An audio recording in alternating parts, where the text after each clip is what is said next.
लेकिन माँ तो जितना भी जिंदगी भर की पाई पाई जोड़ करके रखेगी ना, वो सारा अपने बेटे और बहू को ही देगी।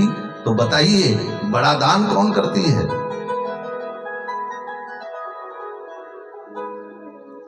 भले ही बेटा बहू अलग रहें, इस बात से मतलब नहीं है। बेटा बहू अलग रहें तो यही कहेगी माँ, बेटा तू सुखी रहे, जहां भी रहे वहां सुखी रहे, और देख यहां मत आना क्योंकि बहू लड़ाई करेगी। मैं नहीं चाहती कि बहू तेरे से लड़े, और मैं नहीं चाहती कि बहू लड़ाई करे। भले ही अलग रहे, यहां मत आना, बहू लड़ेगी। और इतना कहने के बाद वो माँ जब मंदिर जाती है ना, मंदिर जाते हुए भी बल यही कहेगी, हे भगवान मेरे बेटे बहू को सुरक्षित रखना। बेटा बहू अलग रहते हैं, बहू लड़ती है, फिर भी ये माँ मंदिर जाकर के केवल यही कहेगी, भगवान मेरी माँ और मेरे बेटे और बहू को सुरक्षित रखना, उनको कोई कष्ट ना हो। इस माँ को पता है कि बेटा और बहू बुढ़ापे में सहारा नहीं बन रहे हैं, उसके बाद भी तेरी कुशलता की मंगल कामना करती है, उसे माँ कहते हैं। धरती पर माँ भगवान के समान दर्जा दिया गया है, माँ के समान। जब तू छोटा था ना, तो माँ जब तुझे गोदी में स्तनपान कराती थी लेकर के, तो बेटा साइकिल चलाता है और वो दोनों पैरों से साइकिल से दोनों पैर जब चलाता है तो उसकी ठोड़ी पर लगते हैं, छाती पर लगते हैं, और वो माँ हंसते हंसते फिर भी गले लगाती है। देखो जो लात खा करके भी तुझे अपने गले लगाए, उसे ही तुम माँ कहते हैं। दूसरों को लात मार करके देख, कोई सहन नहीं करेगा। नमो नारायण। और जोर से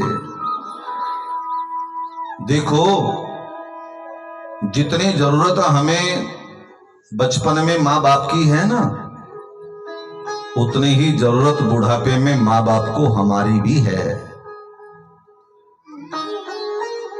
लाख गलती करे बेटा, पर जो माफ कर दे, जो क्षमा कर दे और क्षमा करके अपने गले से लगा ले, उसे मां कहते हैं, उसे मां कहते हैं। जो बुढ़ापे में मां को झिड़कियां देते हैं ना, जो बुढ़ापे में मां को कष्ट देते हैं ना, बुढ़ापे में मां को रुलाते हैं ना, याद रखना नरक में भी जगह नहीं मिलेगी उसको, उसका कल्याण नहीं हो सकता, उसका कभी उद्धार हो ही नहीं सकता। उन माता पिता के कारण ही हम संसार में आए हैं। माता पिता की भक्ति करने के कारण विठ्ठलनाथ एकनाथ जी के सामने प्रकट हो गए, माता पिता की भक्ति के कारण। इसलिए माता पिता के जो भक्त होते हैं, भगवान भी उनके ऊपर सदा प्रसन्न रहता है। एक बात यहाँ कहता हूँ, देखो अगर तुम्हारे ऊपर तुम्हारी माँ का आशीर्वाद है, तुम्हारी माता तुम्हारे ऊपर प्रसन्न है, तो गुरु का आशीर्वाद भी काम करेगा। अगर माँ का आशीर्वाद नहीं है तो किसी संत महान पुरुष ब्राह्मण का आशीर्वाद भी कोई फलीभूत नहीं होगा। और दो चीजें जरूरी हैं जीवन में, एक तो माँ का आशीर्वाद मिल जाए और दूसरा सदगुरु का आशीर्वाद मिल जाए, तो भगवान की कृपा बरसाने से कोई रोक नहीं सकता। तेरे ऊपर दिन रात भगवान की कृपा बरसेगी। हाँ,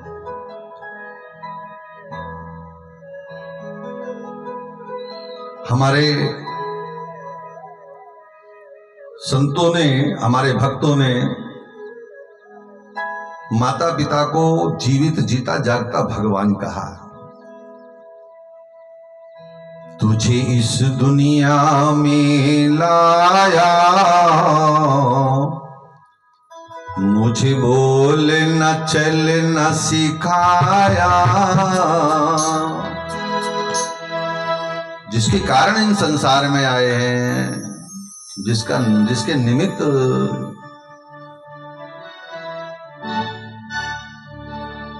मुझे इस दुनिया में लाया, मुझे बोल न चल न सिखाया, मुझे इस दुनिया में लाया, मुझे बोल न चल न सिखाया।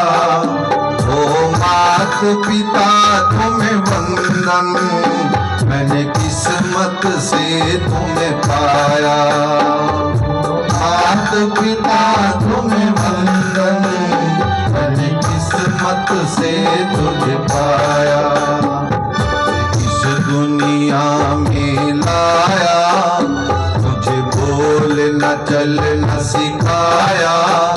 ओ मात पिता तुम्हें वंदन, मुझे किस्मत से तुम्हें पाया। ओ मात पिता तुम्हें वंदन, मैंने किस्मत से तुम्हें पाया।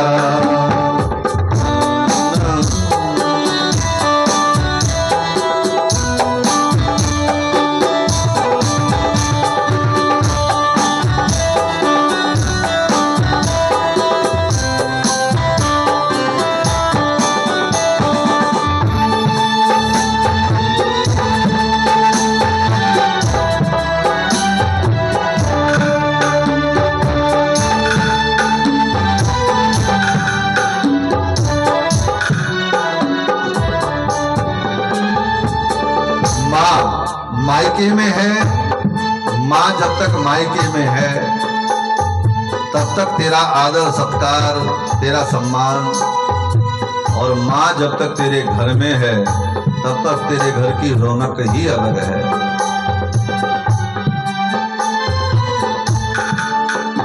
मैं जब से जग में आया, बनी कब से शीतल छाया, कभी सहलाया गोदी में, कभी कंधों पे बिठाया।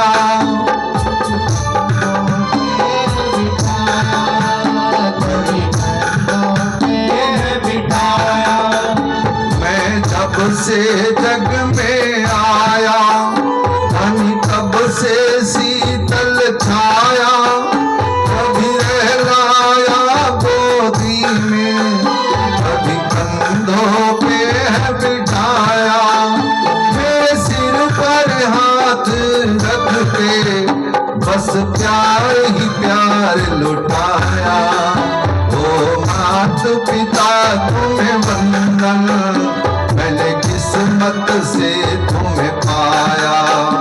ओ मात पिता तुम्हें वंदन, मैंने किस्मत से तुम्हें पाया। मुझे इस दुनिया में लाया, मुझे बोल न चल न सिखाया। मुझे इस दुनिया में लाया, मुझे बोल न चल न सिखाया। हो मात पिता तुम्हें वंदन, मैंने किस्मत से तुम्हें पाया। मात पिता तुम्हें वंदन, मैंने किस्मत से तुम्हें पाया।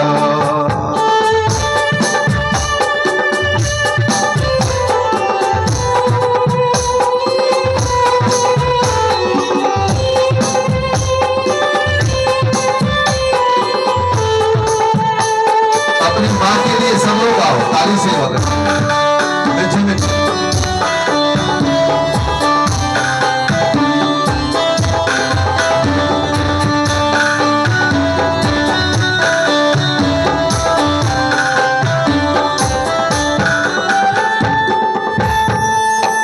माँ बाप की आंखों से मैं आंसू बन के न गिरूंगा।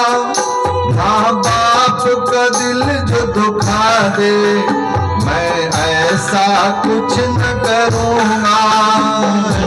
ऐसा कुछ न करूँगा, मैं ऐसा कुछ न करूँगा। माँ बाप की आंखों से प्रभु बन के न गिरूंगा, माँ बाप का दिल जो दुखा दे मैं ऐसा कुछ न करूंगा। माँ बाप के रूप में मैंने भगवान को जैसे पाया, तो मात पिता तुम्हें वंदन, मैंने किस्मत से तुझे पाया। ओ मात पिता तुम्हें वंदन, मैंने किस्मत से तुम्हें पाया।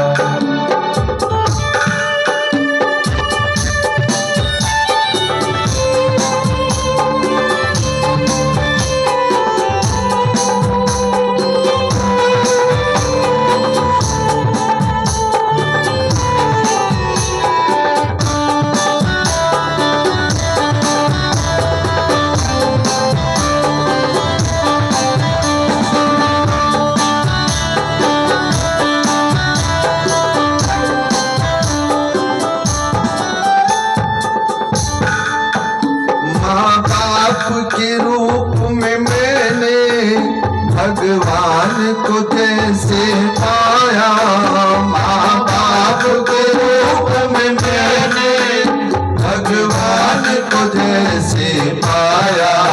ओ मात पिता तुम्हें वंदन, मैंने किस्मत से तुझे पाया। ओ मात पिता तुम्हें वंदन, किस्मत से तुम्हें पाया। मुझे इस दुनिया में लाया, मुझे बोल न चल न सिखाया। मुझे इस दुनिया में लाया, मुझे बोल न चल न सिखाया। तो मात पिता तुम्हें वंदन, मैंने किस्मत से तुम्हें पाया। ओ मात पिता तुम्हें वंदन, मैंने किस्मत से तुम्हें पाया। ओ मात पिता तुम्हें वंदन, मैंने किस्मत से तुम्हें पाया। मात पिता तुम्हें वंदन, मैंने किस्मत से तुम्हें पाया।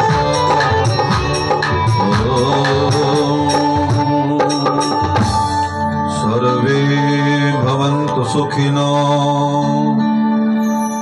सर्वे सन्तु निरामया।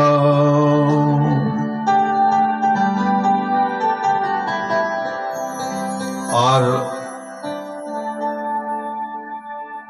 कृष्ण और बलराम जी मथुरा में प्रवेश कर गए।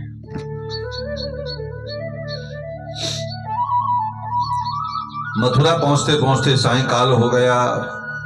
मथुरा का जो महाद्वार है वहीं पर रात्रि में विश्राम किया, क्योंकि भगवान कंस का वध करना चाहते हैं। मथुरा में कौन रहता है? बोले कंस रहता है। और कृष्ण महाद्वार में रात्रि में विश्राम कर रहे हैं, मथुरा में रात्रि में प्रवेश नहीं किया। कृष्ण कौन है? बोले सत्य है। कंस कौन है? बोले असत्य है। अगर सत्य का आगमन हो गया तो असत्य ठहर नहीं पाएगा, रुक नहीं पाएगा। कृष्ण कौन है? बोले प्रकाश है। कंस कौन है? बोले अंधकार है। जैसे ही प्रकाश आएगा तो अंधकार ठहर नहीं पाएगा। रवि तुलसी कबहू न रह सके, रवि रजनी एक ठाम। अंधेरा और प्रकाश एक जगह नहीं रह सकते। और भगवान कंस का वध करना चाहते हैं दिन में, रात्रि में नहीं। इसलिए रात्रि में महाद्वार में विश्राम किया। माता के हाथ के दी हुई माखन मिश्री खा करके तब तक ब्रज से सारे ग्वाले और नंद बाबा भी आ पहुंचे। सब लोग मिलकर के आज प्रातःकाल महाद्वार में प्रवेश करके मथुरा में रास्ते से जा रहे हैं। मथुरा की नारियां दोनों तरफ से फूलों की वर्षा कर रही हैं, भगवान का स्वागत कर रही हैं, क्योंकि कंस ने कह रखा है देखो जब कृष्ण बलराम आए ना तो कोई किसी को सामने नहीं आना, पता लगे उनको मारने के चक्कर में तुम भी मर जाओ। तो मथुरा के लोग भयभीत होकर के बोले अपने अपने मकानों पर अटारियों पर चढ़ गए। कंस नीचे तो रोक सकता है पर हमारे मकान के ऊपर घर के ऊपर बैठने से नहीं रोक सकता, इसलिए सब अपने अपने अटारियों पर चढ़ करके कृष्ण और बलराम का अभिनंदन कर रहे हैं। नमो नारायण, और जोर से बोलिए ना नमो नारायण। कृष्ण बलराम का स्वागत हुआ, आगे बढ़े और आगे जाकर के ग्वालों ने कहा अरे कान्हा हम मामा के घर आ रहे हैं ना, हमें जरा अच्छे अच्छे कपड़े हमारे पास नहीं है। देखो यहाँ एक बात समझने की है कि भगवान कृष्ण जब तक गोकुल में रहे, ब्रज में रहे, तो उन्होंने 3 चीजें, कभी पैरों में चप्पल नहीं पहनी। क्यों? क्योंकि कृष्ण जानते थे कि मेरे मित्र गरीब हैं और उनके पास जूते चप्पल नहीं हैं, यदि मैं पहनूंगा तो उनको ऐसा लगेगा कि कृष्ण बड़ा है, हम कोई छोटे हैं। और यही सोच करके मानो भगवान कृष्ण ने कभी शस्त्र नहीं उठाया जब तक वृंदावन में रहे, क्योंकि केवल बांसुरी की मधुर तान से ही सबको आनंदित करते रहे। आज इन ब्रजवासियों ने कहा कान्हा मामा के घर आए हैं, राजा के घर जा रहे हैं, हमारे कपड़े देखो फटे टुकड़े हैं। कन्हैया बोले चिंता न करो, सामने धोबी कपड़े धो रहा था, ये धोबी कंस का धोबी था, बहुत सारे धोबी कपड़े धो रहे हैं। इस कंस इस धोबी को पता है कि ये इसका आज वध होने वाला है, दोनों को छल से कंस मार देगा। जैसे कन्हैया गए, मामा जी राम राम, क्योंकि मामा के गांव के सब मामा ही लगते हैं। धोबी ने अकड़ते हुए कहा हाँ क्या बात है, कौन हो? बोले ये जो कपड़े हैं ना तुम्हारे पास, ये कपड़े मेरे मित्रों को दे दो ना, इनके कपड़े देखो कितने फटे पुराने हैं, ये कपड़े पहनेंगे, हम मामा के घर आए हैं, यहाँ का राजा हमारा मामा लगते हैं। धोबी ने अकड़ में कहा अरे तेरे बाप दादा ने भी कभी ऐसे कपड़े देखे हैं क्या? हाँ पंजेड़े में पानी पिया तो उन्हें पत्तल पर भोजन किया, आज तक ऐसे कपड़े कभी सपने में भी देखे हैं क्या? राजा के कपड़े हैं, जाओ यहाँ से, नहीं तो जो काम कंस को करना है वो मैं कर दूंगा। एक ग्वाले ने कहा कन्हैया ये तो बहुत बोल रहा है। अब छोटा सा ग्वाला था, उसने कहा कन्हैया ओ कन्हैया जरा इसको पूतना वाले हाथ दिखाई दे, तो पता लग चल जाएगा इसको। अब एक झापड़ लगाया तो उसका मस्तक धड़ से, जितने और अन्य कपड़े धो रहे थे सब वहां से दौड़ पड़े। कन्हैया ने कहा उठाओ भाई कपड़े, सबने कपड़े उठाए, सबने पहन लिए। अब वो पहन तो लिए बड़े बड़े कपड़े, अब ये छोटे छोटे बालक। कहा दर्जी देखो साहब, दर्जी को देखा गया, दर्जी ने उनके नाप के कपड़े वो काट दिए, काट करके नाप के कपड़े उनको पहना दिए। तो भगवान ने दर्जी के ऊपर भी कृपा कर दी कि जाओ तुम बूढ़े भी हो जाओगे तो भी तुम्हारी दाल रोटी में कभी कोई कमी नहीं आएगी। भगवान ने ऐसा वरदान दिया। और दर्जी माने जी चाहे लाख रेडीमेड आने लगे, लेकिन दर्जी का काम तो रुकने वाला नहीं है। आगे बढ़े तो एक कुब्जा है जो भगवान का, ये किसने देखा सामने से कुब्जा आ रही है, कुबड़ी दासी आ रही है और ये कंस के यहाँ चंदन घिसती है, काम काज करती है, चंदन लेकर के जा रही है। ग्वाले कहने लगे कन्हैया कपड़े तो बढ़िया हो गए, पर अगर माथे पर चंदन भी लग जाए तो। देखा तो कुब्जा दासी से भगवान सामने आए, कहने लगे माता जी राम राम। अब माता जी ने कहा कि इतना सुन करके, सेंद्री नाम था इसका कुब्जा का असली नाम, तो सेंद्री कुब्जा ने जैसे ही सुना कि किसी ने आज तुझे माता जी कहा, उसकी आंखों से अश्रुधारा बहने लगी। आज मेरा भाग्य किसी ने मुझे माता जी कहा। कृष्ण ने कहा ऐसा क्यों बोलती हो? बोले मैं पहले तो काली कलूटी हूं, मेरा चेहरा बड़ा काला कलूटा है, दूसरी बात, मुझे 3 जगह से मैं शरीर मेरा मुड़ा तुड़ा हुआ है, यानी मुझे कुब्जा लोग कहते हैं। और